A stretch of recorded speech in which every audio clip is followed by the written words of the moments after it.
ક્વાંટ જન આક્રોશ સભામાં ઉમટ્યો પ્રચંડ જનસેલાબ.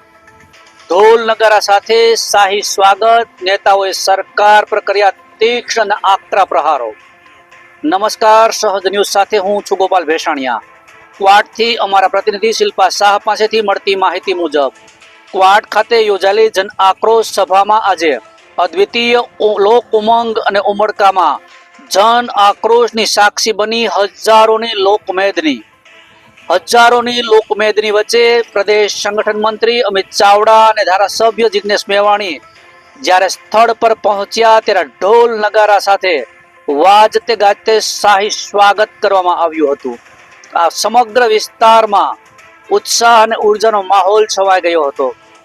સભાને સંબોધતા આગેવાનોએ સરકાર પર સીધો કડક સ્પષ્ટ પ્રહાર કરતા જણાવ્યું કે આ સરકાર જનતા પરના પ્રશ્નો સામે ચૂપ છે, પરંતુ બનાવટના દંભ ચરિત્રમાં વ્યસ્ત છે. જૂઠા વાયદાઓ અને કાગળ પરના વિકાસથી લોકોનું ભવિષ્ય બનતું નથી. દરરોજ વધી રહેલા અન્યાય, બેરોજગારી, મહેંગાઈ, સુરક્ષાના પ્રશ્નો સામે રાજ્ય સરકાર સંપૂર્ણપણે નિષ્ફળ સાબિત થઈ છે. લોકો પીડાઈ રહ્યા છે. સરકાર માત્ર જાહેરાતનો નશો પી રહી છે. પ્રદેશ સંગઠન મંત્રી અમિત ચાવડાએ વધુમાં ઉમેર્યું કે આ સરકારનું વલણ દમનકારી છે. વિરોધ કરનારને દબાવવા અને સવાલ કરનારને દેશદ્રોહી ગણવાનો ટ્રેન્ડ શરૂ થયો છે, પરંતુ હવે લોકો ચૂપ નહીં રહે. ધારાસભ્ય જિગ્નેશ મેવાણીએ સરકારને ખખડાવતા આડે હાથ લેતા તીક્ષ્ણ શબ્દોમાં કહ્યું કે ક્વાંટની ધરતી પરથી આજે ઉઠેલો આ જન હકાર સરકારના કાન સુધી પહોંચશે. જ્યારે જનતા જાગે ત્યારે કોઈ સત્તા, કોઈ સિંહાસન તેને અટકાવી શકતું નથી. સભા દરમિયાન સ્થાનિક નાગરિકોએ પણ ખુલ્લા હૈયે પોતાની વેદના અને અન્યાયની ઘટનાને રજૂ કરતા સમગ્ર માહોલ વધુ જંગી બન્યો હતો. આ જન આક્રોશ સભામાં સંપૂર્ણ શાંતિ છતાં પ્રચંડ રાજકીય સંદેશ સાથે સફળતા પૂર્ણ કરવામાં આવી હતી. રિપોર્ટર શિલ્પા શાહ, સહજ ન્યૂઝ, ક્વાંટ. સમગ્ર ગુજરાતની જનતા રસ્તા પર ઉતરીને પોતાના અધિકાર માટે લડવાની તૈયારી સાથે ખુલીને બહાર આવી. આજે જનાક્રોશ સભામાં ક્વાંટ છોટાઉદેપુર ખાતે તમે જોઈ શકો છો કે હજારોની સંખ્યામાં અહીંયા આદિવાસી વિસ્તારમાં તમામ યુવાનો, ભાઈઓ, બહેનો, સાથીઓ આજે ખુલીને એકી અવાજે કહી રહ્યા છે કે આ 3 દાયકાના શાસનમાં ખૂબ અન્યાય થયો, ખૂબ અત્યાચાર થયો, ખૂબ આદિવાસીના અધિકારો છીનવ્યા. અમને જળ જંગલ જમીનનો અધિકાર નથી મળતો. અમારા વિસ્તારમાં વિકાસના નામે જમીનો છીનવવામાં આવે છે. અમને બેઘર કરવામાં આવે છે. અમારા બાળકોના શિક્ષણની વ્યવસ્થા નથી. અહીંયા આરોગ્યની સેવાઓ નથી. અહીંયા રોજગારની વ્યવસ્થાઓ નથી.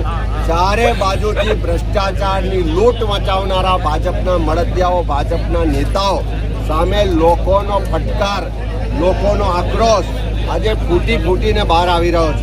ત્યારે જેમ જેમ જનાક્રોશ યાત્રા ગુજરાતમાં આગળ વધે છે, લોકો સંકલ્પ કરી રહ્યા છે કે ગુજરાતમાં દારૂ ને ડ્રગ્સની બદીનો સંપૂર્ણ સફાયો કરીશું. ગુજરાતના ખેડૂતોના સંપૂર્ણ દેવા માફ કરાવીશું. ગુજરાતમાં ફિક્સ પગાર, કોન્ટ્રાક્ટ ને આઉટસોર્સિંગ પ્રથા બંધ કરાવીશું. ગુજરાતના જે ભાજપના ભ્રષ્ટાચારીઓ છે એ ભ્રષ્ટાચારીઓને ખુલ્લા કરી અને જેલના સળિયા પાછળ નખાવીશું.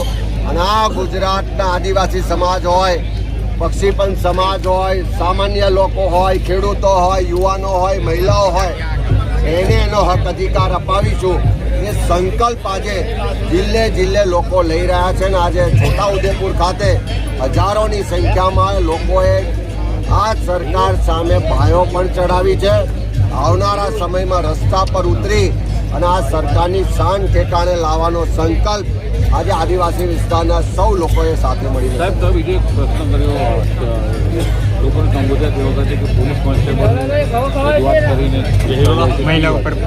આજે સામાન્ય પોલીસ કોન્સ્ટેબલ હોય, અધિકારીઓ હોય, એમની જે પીડા વ્યક્ત કરે છે કે સાહેબ તમને ખ્યાલ નહીં હોય, ગુજરાતમાં પોલીસ સ્ટેશનોના ભાવ બોલાય છે. બોર્ડર પરના પોલીસ સ્ટેશનો હોય કે જ્યાંથી કન્ટેનરો ભરીને દારૂ આવે છે, પોર્ટ પરના એટલે કે દરિયા કિનારાનો જે પોલીસ સ્ટેશનો છે જ્યાં સ્ટીમરો ભરીને ડ્રગ્સ આવે છે એવી જગ્યાના ભાવ લાખોમાં હોય છે. ત્યાં પોસ્ટિંગ લેવું હોય તો 25 લાખ 50 લાખ રૂપિયા આપવા પડે છે. અને સાથે સાથે દર મહિને ગાંધીનગર બેઠેલા લોકો ટાર્ગેટ આપે છે કે તમારા પોલીસ સ્ટેશનમાંથી આ મહિને આટલી રકમ પહોંચાડવાની છે. એ ટાર્ગેટ પૂરો કરવા માટે જ્યારે પોલીસના નીચેના માણસો દારૂના અડ્ડા પર જાય, કૂટણખારા પર જાય, ડ્રગ્સના અડ્ડા પર જાય, જુગારના અડ્ડા પર જઈને ઉઘરાણું કરીને લાવે છે તો નીચેના પોલીસવાળાના ભાગમાં તો ખાલી 10% આવે છે. 90% હિસ્સો ઉપરના અધિકારીઓને ગાંધીનગરમાં બેઠેલા નેતાઓ અને મંત્રીઓ લઈ જાય છે. જી ક્વાંટ છોટાઉદેપુર વિસ્તારમાં અને નસવાડીમાં જીએમડીસી અને હાઇડ્રો પાવરના પ્રોજેક્ટના નામે 45થી 50 ગામના આદિવાસી સમાજના ભાઈ બહેનોને એમના મૂળમાંથી ઉખાડી ફેંકી પૂંજીપતિ ઉદ્યોગપતિઓની વાહવાઈ ઉઘરાવવાનું ભારતીય જનતા પાર્ટીનું જે આદિવાસી વિરોધી ષડયંત્ર છે એ ષડયંત્રની વિરુદ્ધમાં આ જન આક્રોશ રેલી યોજી છે.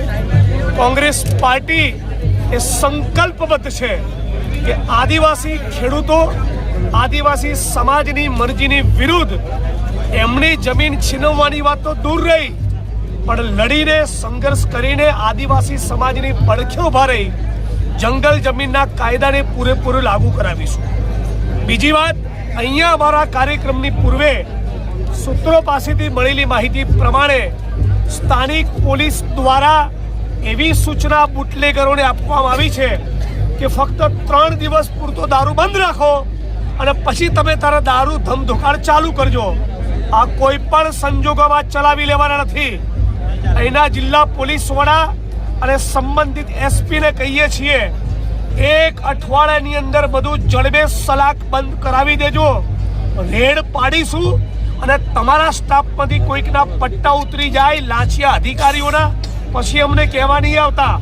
પછી તમને બહુ ચચરશે.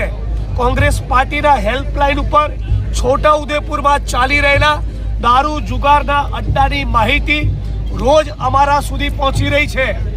બાઇક અને કાઇનેટિક એક્ટિવા ઉપર મધ્યપ્રદેશથી યુવાનો દારૂની હેરફેર કરવા માટે મજબૂર બન્યા છે.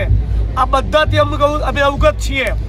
મહેરબાની કરીને અઠવાડિયા 10 દિવસમાં બધું જડબે સલાક કાયમ માટે બંધ કરી દો. છોટાઉદેપુર ક્વાંટ વિસ્તારની બેન દીકરીઓ માતાઓને વિધવા બને નહીં એ સુનિશ્ચિત કરો અને ભૂલથી પણ કોઈ પણ સંજોગોમાં ડ્રગ્સનો કારોબાર કરતું અહીંયા કોઈ જોવા મળ્યું તો કોંગ્રેસ પાર્ટી વતી કહું છું કે તમારી ખેર નથી. બહુ ગુજરાતને બરબાદ કર્યું તમારી ભ્રષ્ટાચારની વૃત્તિના કારણે. બહુ બુટલેગરોએ તાગડ ધીન્ના કર્યા. કોંગ્રેસ પાર્ટી હવે ચલાવી લેવાની નથી. એ છોટાઉદેપુરની ધરતી પરથી ડંકાની ચોટ ઉપર કહેવા માંગુ છું.